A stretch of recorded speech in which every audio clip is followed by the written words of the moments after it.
Whispers of the Dusty Trail. Chapter 1: The Call of the West. The sun dipped low on the horizon, casting long shadows across the arid plains of the Wild West. Dust swirled in the air as a lone rider emerged from the haze, his silhouette framed against the fiery sky. It was Jake McGraw, a seasoned herd wrangler with a reputation as tough as the leather of his saddle. But this time, he wasn't just herding cattle, he was hunting for answers. Jake's weathered face, tanned from countless days under the scorching sun, was etched with a grim determination. His eyes, the color of faded denim, narrowed as he scanned the desolate landscape. He'd come to this forsaken corner of the West seeking the truth about his brother's disappearance, a mystery that had haunted him for months. Rumors swirled like tumbleweeds in a windstorm, whispers of foul play and a hidden fortune. Jake's gut churned with a mix of grief and anger, a potent brew that fueled his relentless pursuit. He'd ride to the ends of the earth, if that's what it took to find his brother, dead or alive. As the last rays of sunlight faded, Jake reached a ramshackle town, its silhouette rising like a crooked tooth from the desolate plains. The air was thick with the mingled scents of dust, sweat, and cheap whiskey. The silence was broken only by the occasional creak of a rusty sign or the distant howl of a coyote. Dismounting in front of the only saloon in town, Jake tied his horse to the hitching post, the worn leather rein slipping through his calloused fingers. He pushed through the saloon's swinging doors, the hinges groaning in protest. The room was a dimly lit cavern, filled with the haze of tobacco smoke and the murmur of hushed conversations. Eyes, hard as flint, followed Jake as he moved towards the bar, his spurs clinking on the rough wooden floor. He settled onto a stool, his gaze sweeping over the motley crew of patrons. A grizzled bartender, his face a roadmap of wrinkles, approached with a questioning look. "Whiskey," Jake rasped, his voice rough as gravel. "And any news you've got about a man named Caleb McGraw?" The bartender's eyes flickered with a hint of recognition. "Caleb McGraw, you say? Now ain't that a name I ain't heard in a while." He leaned closer, lowering his voice. "Folks say he stumbled onto something big, something that got him into a heap of trouble." Jake's grip tightened on the shot glass, the whiskey burning a trail down his throat. "What kind of trouble?" The bartender shrugged, his eyes darting around the room. "Best not to pry into things that don't concern you, mister. This town's got secrets, secrets that can get a man killed." Jake slammed the empty glass onto the bar, the sound echoing through the sudden silence. "My brother's disappearance concerns me," he growled. "And I aim to find out what happened to him." A hush fell over the saloon as the patrons watched Jake with a mix of curiosity and apprehension. A tense silence stretched, broken only by the ticking of an old clock on the wall. Suddenly, a gruff voice boomed from a darkened corner. "You looking for trouble, stranger?" Jake turned to face the speaker, a hulking figure with a face like a bulldog's. "I'm looking for answers," Jake replied, his voice steady. The man let out a harsh laugh. "Answers are a precious commodity in these parts, friend. And they often come at a high price." Jake's hand instinctively hovered over the Colt peacemaker strapped to his hip. "I'm willing to pay the price," he said, his voice low and dangerous. A tense standoff ensued, the air thick with anticipation. The saloon's occupants held their breath, sensing an impending showdown. But just as the tension reached its peak, a commotion erupted at the entrance. A woman burst through the swinging doors, her face flushed and her voice laced with panic. "Bandits! They're robbing the bank!" The saloon erupted in chaos as patrons scrambled for cover. Jake's eyes met the woman's, and he saw a flicker of desperation in their depths. Without hesitation, he drew his Colt and strode towards the door. "Looks like we've got a more pressing matter to attend to," he muttered, a grim smile playing on his lips. As Jake stepped out into the dusty street, the setting sun casting his lone figure in a dramatic light, he knew he'd found his first lead. The hunt for his brother had just taken an unexpected turn, and Jake McGraw was ready to ride the whirlwind. Chapter 2: A Woman's Might. Jake rode into Dry Gulch, a swirl of dust trailing behind him. The sun beat down mercilessly, a relentless force that mirrored the town's unforgiving nature. Yet, there was a certain allure to this desolate place, a raw energy that pulsed beneath its dusty surface. He'd come seeking answers, a trail of breadcrumbs leading him to this godforsaken town. Rumors of a mysterious woman, a rancher with a reputation as sharp as a hawk's talon, had piqued his interest. Clara Mae, they called her, a woman said to possess a strength that rivaled any man. As he rode into town, Jake couldn't shake the feeling of being watched. Eyes, hidden behind weathered faces, followed his every move. The air crackled with tension, an unspoken challenge hanging heavy in the air. He made his way to the local saloon, a weathered building that had seen better days. The interior was dimly lit, the air thick with the stench of stale beer and sweat. A motley crew of cowboys and drifters lounged at the bar, their eyes glinting with a mix of boredom and malice. Jake ordered a whiskey, his gaze scanning the room. He was looking for a face, a name, a clue. A grizzled old-timer, nursing a drink in the corner, caught his eye. The man had a weathered face, etched with the lines of a hard life. "You're new in town, ain't ya?" the old-timer drawled. Jake nodded, taking a sip of his whiskey. "Looking for some information," he replied. The old-timer leaned forward, his eyes narrowing. "About what, exactly?" "A woman," Jake said. "Clara Mae. They say she's quite a piece of work." The old-timer chuckled, a dry, rasping sound. "Clara Mae, huh? Well, she's a force of nature, that one. Tough as old leather, with a temper as hot as hellfire. She's got a reputation for settling scores and righting wrongs, no matter the cost." Jake's interest piqued. "What do you mean, righting wrongs?" The old-timer hesitated, his gaze shifting. "Well, let's just say she's got a knack for finding trouble. And when she finds it, she doesn't shy away. She's got a heart of gold, but she's not afraid to use her fists, or her gun, to protect what's hers."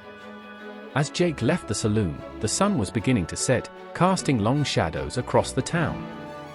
He decided to ride out to Clara Mae's ranch, a sprawling expanse of land that stretched as far as the eye could see. The ranch house was a sturdy, two-story building, surrounded by a weathered fence. As he approached, he could hear the distant sound of cattle lowing. A plume of dust rose in the distance, and a moment later, a figure emerged from the haze. It was Clara Mae, astride a powerful stallion. She wore a worn leather jacket and a pair of well-worn jeans, her face framed by a wide-brimmed hat. Her eyes, a piercing shade of blue, held a fierce intelligence that belied her youthful appearance. Well, she drawled, her voice as smooth as whiskey. "What brings you to my neck of the woods?" Jake dismounted, brushing the dust from his clothes. "I'm looking for answers," he replied. "Answers about a man named Caleb McGraw." Clara Mae's expression hardened. "Caleb McGraw, huh? That name rings a bell. What do you want to know about him?" Jake hesitated, unsure how to approach the sensitive topic. "He was my brother," he finally admitted. "He disappeared a few months ago, and I'm trying to find out what happened to him." Clara Mae's eyes softened, a flicker of empathy crossing her face. "I'm sorry to hear that," she said. "Caleb was a good man, a bit reckless, but with a heart of gold." She paused, her gaze drifting into the distance. "He was involved in something dangerous, something that could have gotten him killed. But I don't know the specifics. All I know is that he crossed the wrong people." Jake's heart sank. "Who were these people?" he asked. Clara Mae shook her head. "I don't know. But I do know this, if you're looking for trouble, you've come to the right place." As the sun dipped below the horizon, casting the landscape in a golden hue, Jake knew he had found more than just answers. He had found an ally, a woman who could match his determination and courage. And together, they would uncover the truth, no matter the cost. Chapter 3: The Gathering Storm. The wind howled like a banshee, whipping at Jake's coat as he approached Clara Mae's ranch. Dark clouds gathered overhead, mirroring the turmoil brewing within him. He dismounted, the leather of his saddle creaking in protest, and dusted off his hat before stepping onto the porch. The ranch house, a sturdy silhouette against the stormy sky, seemed to hold its breath, anticipating the confrontation.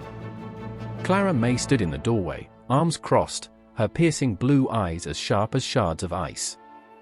She was a woman forged in the fires of adversity, her spirit as untamed as the wild mustang she often rode. "What do you want, McGraw?" she asked, her voice steady as a gunfighter's aim.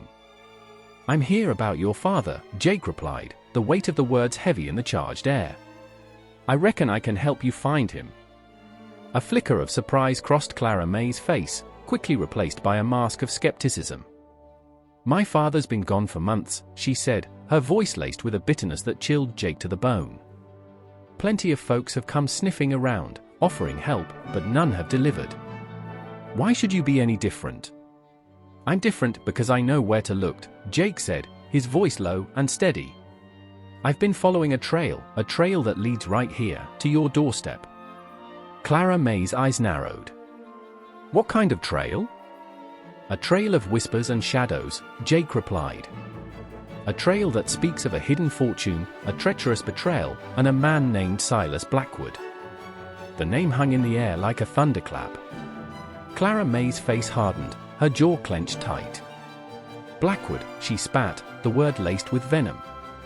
"That snake in the grass. I always knew he was behind my father's disappearance." "Then we have a common enemy," Jake said. "And together, we can bring him down." Clara Mae hesitated, her gaze searching Jake's face. She saw a man weathered by hardship, his eyes filled with a quiet determination that mirrored her own. A spark of hope ignited within her, a flicker of trust in the face of overwhelming odds. "All right, McGraw," she said finally. "You're in. But I'm warning you, this is a dangerous game we're playing. Blackwood is a powerful man, with friends in high places. He won't hesitate to crush anyone who gets in his way." "I'm not afraid of Blackwood," Jake said, his voice ringing with conviction. "I've faced worse odds before. I'm with you by my side, I know we can prevail." A storm was brewing, both in the heavens above and in the hearts of these two unlikely allies. As the first raindrops began to fall, Jake and Clara Mae stepped out onto the porch, their gazes fixed on the horizon. The Wild West, a land of unforgiving beauty and treacherous secrets, held its breath, waiting for the clash of wills that was about to unfold. The next morning, they set out, two riders against the vast expanse of the Wild West. Their journey took them through treacherous canyons, across sun-baked plains, and into the heart of Blackwood's territory. Along the way, they encountered a cast of characters, some helpful, some hostile, each adding a piece to the puzzle of Clara Mae's father's disappearance. They faced down a band of outlaws, their guns blazing in the midday sun. They navigated the treacherous currents of a river, their horses struggling against the raging waters.